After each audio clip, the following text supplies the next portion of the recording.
What do skyscrapers, electric wires, gold jewelry, and even your smartphone all have in common?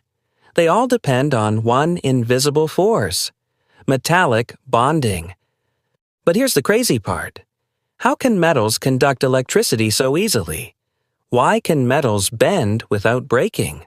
And why are most metals shiny like mirrors? Welcome to Decoding Education. This is episode 4 of our chemical bonding series.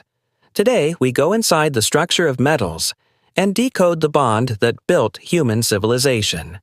By the end of this video, you will understand exactly how metallic bonds form, why they explain every unusual property of metals, and how engineers exploit this bond to design materials that shape the modern world. But before that, let's orient ourselves with previous episodes.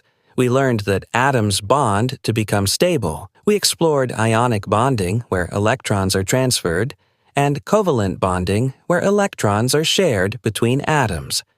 But metals follow completely different rules. The best way to picture a metallic bond is with what chemists call the sea of electrons model. And I love this name because it's genuinely a great mental image. Imagine a metal like copper. Each copper atom has 29 electrons.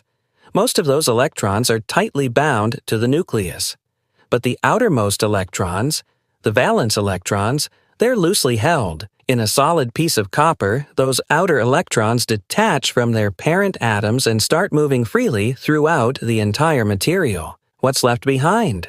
Positive metal ions, called cation, arranged in a regular repeating 3D structure called a crystal lattice. Now picture this: a rigid grid of positive ions, sitting in a constantly moving sea of negative electrons. The attraction between those positive ions and the electron sea is what we call the metallic bond. It's not one atom holding on to one electron. It's millions of ions collectively held in place by a collective cloud of electrons. It's chemistry, going democratic. And here's the beautiful part. This model, simple as it sounds, explains almost every special property that metals have. Let's go through them one by one. Let's start with the most famous property of metals: electrical conductivity. Why does copper wire carry electricity from a power plant to your home? Why doesn't wood or plastic do the same thing? The answer is right there in our sea of electrons model. Electric current is, at its heart, just the flow of electrons from one place to another. In a metal, those delocalized electrons are already free. They're just waiting to move. The moment you apply a voltage, a push, those electrons flow through the lattice like water through a pipe. In nonmetals, electrons are locked into specific bonds between specific atoms. There's no sea, there's no free flow. That's why rubber insulates and copper conducts. This is also why metals are used in every electrical circuit on Earth, from the billion transistors on a microchip to the massive cables of the Golden Gate Bridge. Free electrons equals electric conduction. Simple, elegant, powerful. Now, what about heat conduction? Why does a metal spoon feel cold to the touch while a wooden spoon doesn't, even if they're in the same room at the same temperature? When heat energy enters a metal, it does two things. First, it makes the metal ions vibrate faster in their lattice. But more importantly, it energizes those free electrons. And because those electrons are mobile, they carry that energy rapidly across the entire material. In wood or plastic, heat can only travel atom to atom through molecular vibrations. It's slow.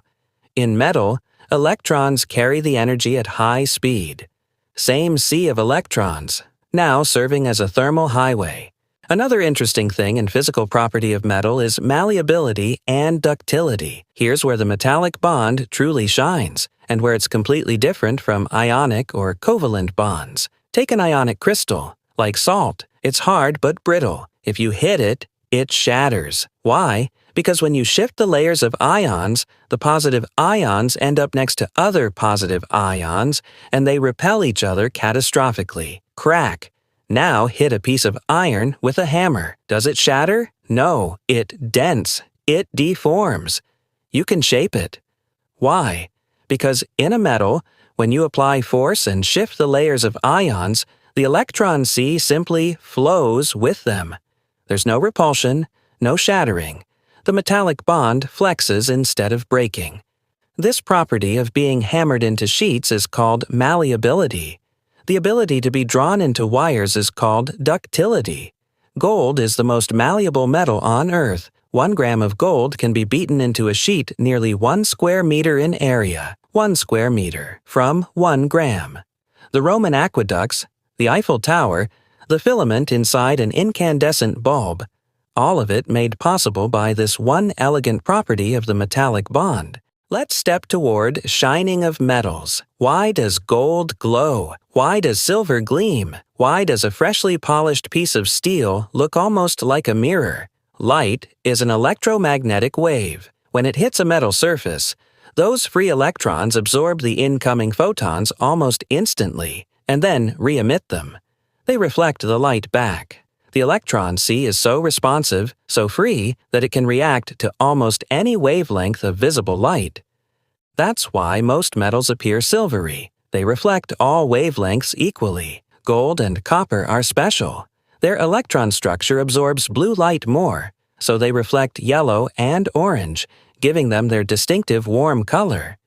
In short, metals shine because their electrons are free to catch and throw back light.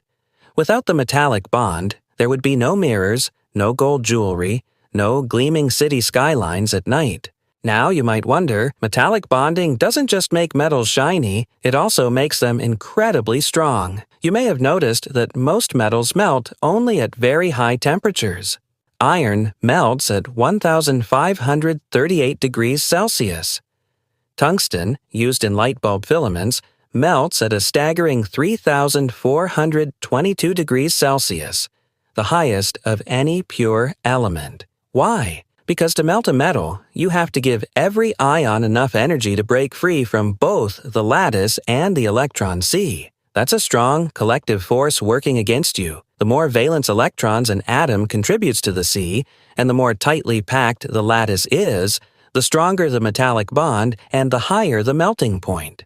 This is why tungsten is used in rocket nozzles and nuclear reactors. It simply refuses to melt. But not all metallic bonds are equally strong. The strength of a metallic bond depends on 2 key factors. Number of delocalized electrons. More electrons in the sea equals stronger bond. This is why aluminum having 3 valence electrons has a higher melting point than sodium, which has only 1 valence electron. The size of the ion also matters. Smaller ions can pack more closely together and attract the sea of electrons more strongly. As you move down a group in the periodic table, the ions become larger. The attraction to the electron sea weakens, and the melting points generally decrease. This is why lithium melts at 180 degrees Celsius, sodium at 98 degrees Celsius, and potassium at a surprisingly low 63 degrees Celsius. Same group, bigger atoms, weaker metallic bond. And this is why transition metals, like iron, chromium, and tungsten, are so incredibly strong. They contribute multiple d electrons to the sea, creating an incredibly dense, powerful electron cloud. The metallic bond isn't just a chemistry concept you memorize for an exam, it is literally the foundation of modern civilization. Let me give you a few examples. Alloys, mixtures of metals like steel, iron plus carbon or bronze, copper plus tin, are engineered to manipulate the metallic bond. By introducing differently sized atoms, we disrupt the regular lattice, making it harder for layers to slip. The entire history of metallurgy, from the Bronze Age to the Space Age, is humanity learning to engineer the metallic bond.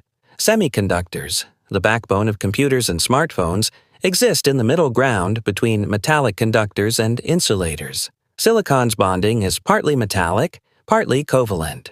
By controlling it precisely, we control electricity itself.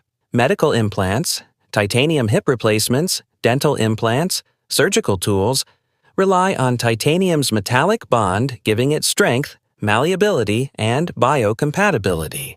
Every time you pick up a phone, drive a car, flip a light switch, you are depending on the metallic bond. That's the real power of metallic bonding, a sea of electrons holding everything together, giving metals their strength, conductivity, and that iconic shine. Now here's where it gets even more interesting. Everything we just talked about, electrons, sharing, structure, that's the foundation for what's coming next. In the next video, we'll learn how scientists actually draw molecules using Lewis structures, the visual language of chemical bonding. Once you understand Lewis structures, predicting how atoms bond becomes much easier.